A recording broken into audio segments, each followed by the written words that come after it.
phò, phư, phò, phò, phò, phò, cho, do, phò, rò, sò, sò, đò, gò, no, pha, phí, phỏ, phu, phó, phải, phờ, phao, phanh, phong, phò, chén, dũa, phèn, châu, phòng, ca, tỉnh, tỉnh, vào, phanh, cu, chi, phía,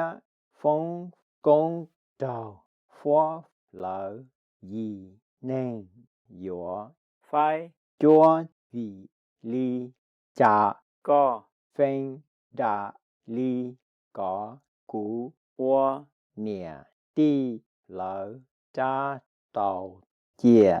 phi, tà, y, chê,